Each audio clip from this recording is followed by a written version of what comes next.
300 விஷயம்டா. அதுக்கு இப்படி பேச்சு பேசணுமா? அவ எப்படி வளர்ந்த பொண்ணு தெரியுமா? அவன் முகத்தை பாக்குறதுக்கு எனக்கு கஷ்டமா இருக்கு. அவ இடத்துல வேற ஒரு பொண்ணு இருந்தா என்ன பேசிப்பாங்க. ஏதோ இவளா இருக்க போய் அமைதியா இருக்கா. அமைதியா இருக்காங்கிறதுக்காக அவளை என்ன வேணாலும் சொல்லலாங்கிறது இல்லையே. கரெக்ட் தான் மாப்பிள்ள நீ சொல்றது. எங்க அக்காவும் எப்படியோ வளர்ந்த பொண்ணுதான். உங்க அப்பாவுக்கு வாக்கப்பட்டு கடைசியில் அவருக்கு ஏத்த மாதிரி தன்னை மாத்திக்கிட்டு வாழ்ந்துகிட்டு இருக்கு. இது நம்ம அநியாயமா இருக்கு. அவருக்கு ஏத்த மாதிரி எல்லாரும் மாறணுமா? ஆனா அவர் கொஞ்சம் கூட மாற மாட்டாருன்னா எப்படி? அண்ணே நான் சொல்றத கேளு. இனிமே மளிகை கடைக்கு வர மாட்டேன்னு சொல்லு. பேசாம வேற ஒரு வேலைக்கு போ. சம்பளம்னு ஒண்ணு வரும்ல, அதுல அன்னைக்கு என்ன வேணுமோ அதெல்லாம் நீயே வாங்கி கொடு. சந்தோஷமா இரு. ஏய் என்னடா பேசிட்டு இருக்க? கடையில அப்பா தனியா விட்டுட்டு இவனை வேற வேலைக்கு போக சொல்ற? வேற வேலைக்கு போறதோ தப்பு.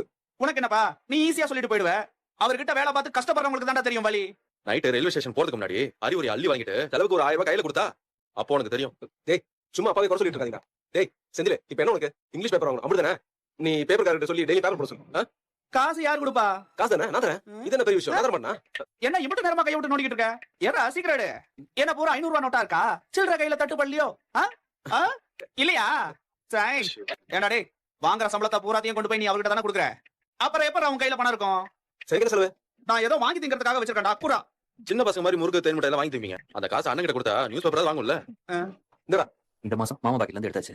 அடுத்த மாசம் யார் பாக்கெட்ல இருந்து இருக்கு? எது? இங்க பாருடா, மாசம் எல்லாம் என்னால பணம் தர முடியாது. என்ன இழுச்சு வாங்கி நினைச்சிட்டீங்களா? டேய் அதெல்லாம் அப்புறம் பாத்துக்கலாம்டா. முதல்ல இதை வாங்க. உனக்கு என்ன புரிய மாட்டேங்குது? இப்ப அந்த 300 ரூபாய் பிரச்சனை இல்லைன்னு அதனால மீன் அவமானப்படுறல. டேய் செந்தில், இங்க பாரு, நம்ம ஏதாவது பண்ணலாம், பாத்துக்கலாம் சரியா? மாமா உன் பாக்கெட்ல மட்டும் எப்படி எப்பவும் காசு இருக்கு? அது வேற ஒண்ணு இல்ல மாப்ள. உங்க அப்பாட்ட சண்டை போட்டு வாங்குறது கொஞ்சம், அவருக்கு தெரியாம ஆட்டைய போறது கொஞ்சம், அப்படியே என் பொழப்பு ஓடிக்கிட்டு இருக்கா. அதையாவது பண்ணுனா நீ. டேய் நீ தப்பு தப்பா அட்வைஸ் பண்ணிட்டு இருக்க கதிர. என்னங்கடா அதுல தானா வந்து சேர்ந்துக்கிட்டாங்க மச்சான். காலங்காத்தால இப்படி மாநாடு போட்டு பேசிக்கிட்டு இருந்தீங்க. கரையார போய் திறக்கிறது போடா சீக்கிரம். பாப்பா என்னடா மீனா அப்படி என்ன கேட்டா நான் விட்டு கோச்சிட்டியே. டேய் செந்தில், நியூஸ் பேப்பர் தானே வாங்கணும்னு சொன்னா அதுக்கு அப்படி கோச்சிக்கணுமா? ஏலே வீணா ஒரு விஷயம் கேடுச்சு. அது வேணாப்பான்னு சொல்லி அதுக்கான காரணத்தை அந்த பிள்ளை சொல்லிட்டேன். அந்த பிள்ளை அதை புரிஞ்சுக்கிச்சு. இதுல உனக்கு என்ன பிரச்சனை? அவ எல்லாத்தையும் புரிஞ்சுக்கிறதுனால அவளை ஏதாவது சொல்லி கம்பிட்டு பேர் முன்னாடியும் மீனா ஒரு மாதிரி பேசுனீங்க. இன்னைக்கு பேசுனீங்க. அவ பாவம் இல்லையாப்பா? அவ மனசு வருத்தப்படாதா? பேசினேன் வீட்டுல நம்ம வீட்டு ஆளுக்கு முன்னாடி தான்டா பேசினேன். இதுல என்ன அவமான? தப்பு பண்ணிக்க. தப்பா? ஓ நான் பண்றது சரி தப்புன்னு சொல்ற அளவுக்கு ஐயா வளர்ந்துட்டீங்களோ? ஏன்னா ஒரு செலவு வேணா விஷயம் அது வேணாம்னு சொன்னாரு. அதுல உனக்கு என்ன பிரச்சனை? என்னங்க என்னாச்சுங்க? என்னாச்சா? மீனாட்ட ஏதோ கோபமா பேசினா அப்படி பேசிக்க கூடாது. ஐயா எனக்கு அறிவுரை சொல்லியிருக்காரு. அறிவுரை எல்லாம் சொல்லல. நம்ம வீட்டுக்காக மீனா அப்புட்டு பண்றா. அவகிட்ட போய் நீங்க இப்படி பேசணும் பண்ணாங்க. இல்லை நானும் கொஞ்ச நாளா பார்த்து தானே இருக்கேன். என்ன பேசினாலும் ஏத்து பேசுறேன். திரும்ப அப்படி படிக்கிறதுன்னு வச்சுக்கா அடிச்சு பல்லுல கழிச்சு சும்மா கோமதி. எங்க தெருவுல நின்னு என்ன பண்றீங்க? உள்ள வாங்க. வாங்கன்னு சொல்றல. இங்க வர அவன் கிட்ட 10 ரெண்டு ஒண்ணே சேர்த்து கெடுக்க பாக்குறாங்க. செந்தில் செந்தில் அண்ணா டேய் டேய் டேய் இருடா. டேய் டேய் கீழ நான் வரேன். செந்தில், என்ன மாமா? டேய் எங்கடா அவன்? அவன் கிளம்பிட்டான்க்கா. ரொம்ப வருத்தப்பட்டானா? இல்ல சந்தோஷப்பட்டான். ஏக்கா கல்யாணம் ஆன பையனை இப்படி ரோட்ல வச்சு கைய வாங்கலாமாக்கா? தப்புதான்டா. நான் அவர்கிட்ட பேசுறேன். கோமதி ஏண்டா டேய், அவனும் எம்பிட்டு நாள் பொறுமையா இருப்பான். இப்பவே உங்க அப்பா இத பத்தி யோசிச்சா அவருக்கு நல்லது. இந்த வீடும் நல்லா இருக்கும். இல்லனா அப்படிதான் இந்த குடும்பமே சின்ன பின்னமா சிதறிடும். உன்னை பார்க்க தான் வந்தேன். அதான் வீட்ல வச்சு எப்பவும் பாக்குறீங்களா? அது பத்தாதா? ரோட்லயே வச்சு பாக்கணுமா என்ன? என்ன பாத்துக்கிட்டே இருக்கீங்க? நீ பைக்ல ஏறுவீங்க. எதுக்கு? உன்னை ஆபீஸ்ல டிராப் பண்றேன். பரவாயில்ல இருக்கட்டும், நான் பஸ்லயே போய்க்கிறேன். நீ வா, நான் உன்னை டிராப் பண்றேன். எதுக்கு உங்களுக்கு தேவையில்லாத சிரமம்? ஆமா வா வந்து ஏறு. அட ஏறு. எங்கெங்கயோ மழை பெய்யுதுன்னு டிவில சொல்றாங்க. நம்ம ஊர்ல ஒரு மழையும் பெய்ய மாட்டேங்குது பாருங்க. காலையிலேயே எம்புட்டு வெயில. சாரி மீனா. மழை வராததுக்கு நீங்க என்ன பண்ணுவீங்க? சும்மா எனக்காக சொல்லாத நீ. நிஜமா தாங்க சொல்றேன். மாமா பேசுனது எனக்கு எந்த வருத்தமும் இல்ல. கல்யாணத்துக்கு முன்னாடியே நம்ம வீட்டை பத்தி நீங்க நிறைய சொல்லிருக்கீங்க. மாமாவை பத்தியும் இந்த வீட்ல எந்தெந்த விஷயம் எப்படி எப்படி நடக்குங்கிறத பத்தியும் சொல்லிருக்கீங்க. நானும் 2-3 தடவை அனுபவப்பட்டுட்டேன். அதுக்கப்புறமா நான் அமைதியா இருந்திருக்கணும். அதுக்கப்புறமும் பேப்பர் வாங்க சொல்லி நான் கேட்டேன் பாத்தீங்களா? ஏன்டி எல்லாத்தையும் தூக்கி வாங்கல ஓடுற? நீங்களே யோசிச்சு பாருங்க. பஸ் ஸ்டாப் பக்கம் கடை இருக்கு. அங்க போனா நானே பேப்பர் வாங்கிக்கலாம். பஸ்ல போகும்போதோ இல்ல ஆபீஸ்ல உட்கார்ந்து கூட அதை படிச்சுக்கலாம். அதை விட்டுட்டு வீட்ல வந்து கேட்டது ஏன் தப்பு தானே? ஒளிவு மறைவு இல்லாம எல்லாத்தையும் பண்ணணும்னு நினைச்சேன். அதுக்காக தான் இப்படி பண்ண. அதுக்குன்னு எங்க ஒவ்வொரு வீடு ஒவ்வொரு மாதிரிங்க. இப்போ எங்க வீட்டு எடுத்துட்டீங்கன்னா கேட்கறது எல்லாமே கிடைக்கும், கேட்காததும் கிடைக்கும். ஆனா நம்ம வீடு அப்படி இல்லையே. சின்ன சின்ன விஷயத்துல கூட பயங்கரமா கணக்கு பாப்பாங்க. எல்லாத்தையும் கேட்டு கேட்டு செய்யணும்னு எதிர்பார்ப்பாங்க. ஒரு பேச்சுக்கு கேக்குறேன். ஒருவேளை ஏத்துக்க முடியலன்னா நாம அந்த வீட்டை விட்டு வெளியே தான் போகணும். என்னடி இப்படிலாம் கேக்குற? நான் தான் சொல்றேன், சும்மா ஒரு பேச்சுக்கு தான் கேக்குறேன்னு. அது உங்களால முடியுமா? என்னால கண்டிப்பா முடியாது. அப்படின்னா அந்த வீட்ல அட்ஜஸ்ட் பண்ணி தான் இருக்கணும். அதுதான் நமக்கும் நல்லது, அங்க இருக்கிற எல்லாருக்கும் நல்லது. நான் ஓகேவா தான் இருக்கேன். என்ன நினைச்சு நீங்க ஒண்ணு ஃபீல் பண்ணிட்டு இருக்காதீங்க சரியா?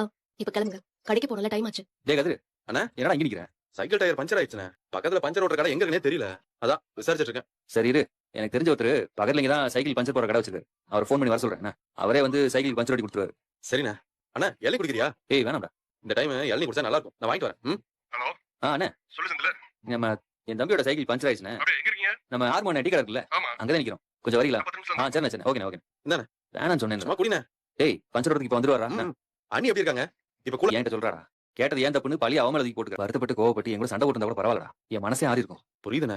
எனக்காக இப்படி பண்றவளுக்கு நான் என்னென்ன பண்ணிருக்கணும். ஆனா இது வரைக்கும் நான் ஏதாவது பண்ணிருக்கேனடா? வாயத்திறன் சொல்லுடா. நான் வருத்தப்படலன்னு யோசிக்காத. உண்மையை சொல்லு. நான் அவளுக்காக ஏதாவது பண்ணிருக்கேனடா? நீ இவ்வளவு தூரம் கேட்காதனால சொல்றேன். பெருசா எதுவும் பண்ணதுலதான்.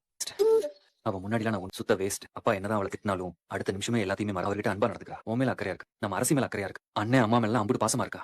ஏன் நம்ம அம்மா கூட ஒரு ஃப்ரெண்டு மாதிரி பழகுறா. அண்ணன் கல்யாணத்துல எல்லா வேலையுமே இழுத்து போட்டு செஞ்சா. யார் முன்னாடியும் போட்டு உடச்சிருக்கணும். இல்லடா அதெல்லாம் பத்தாது. அதை விட பெருசா நான் ஏதாவது நான் ஒரு இடத்துக்கு போகணும். என் கூட வா. எங்கண்ணே? வான்னு சொல்றேன்ல. ஆர்மோனே தம்பி. அண்ணா சைக்கிள் இருக்காரு ஒருவர். ஆ. அவர் வந்தது இந்த சைக்கிளுக்கு பஞ்சர் போட்டு வைக்க சொல்லுங்க. சரிங்க தம்பி. டேய் வாடா போலாம். நம்ம அதுக்குள்ள போயிட்டு வந்துருவோம். எங்கன்னு சொல்லுண்ணே. வாடான்னு சொல்லிட்டே இருக்கேன், திரும்ப திரும்ப கேள்வி கேட்டே இருக்க. இது அண்ணி வீடாச்சே, இங்க எதுக்கு வந்திருக்கோம்? எனக்காக மீனா அம்புட்டு பண்றாடா.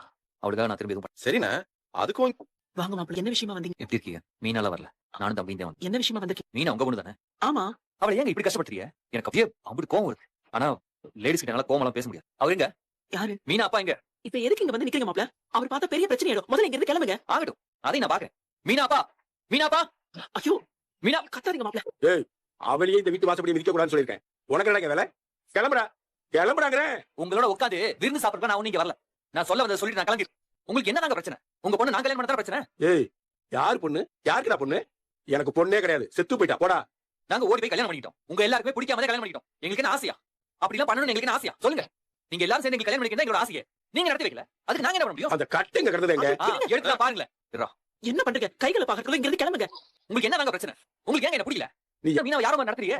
நீங்க கோவப்படுற ஒவ்வொரு தடவையும் அவ எம்பிட்டு வருத்தப்படுறான்னு எனக்கு தான் தெரியும். அந்த வாட்சை எம்பிட்டு ஆசையா உங்களுக்கு வாங்கிட்டு வந்தா தெரியுமா? மீனா மாதிரி ஒருத்தி உங்களுக்கு பொண்ணா பிறக்கிறதுக்கு நீங்க 2 பேரும் கொடுத்து வச்சிருக்கணும். அவ அம்பிட்டு தங்கமான பொண்ணுங்க. எங்க வீட்டுக்காக அவ அம்பிட்டு பண்ணிட்டு இருக்கா. வீட்டுல இருக்கிற ஒவ்வொருத்தரையும் உள்ளங்கையில வச்சு தாங்கிட்டு இருக்கா. எங்க வீட்டுல இருக்கிறவங்க அப்படிதான் அவளை அப்படி பாத்துக்கிறாங்க. ஆனா அவ என்னைக்காவது அழுகிறானா, வருத்தப்பட்டு நிக்கிறானா, அது காரணமே நீங்க.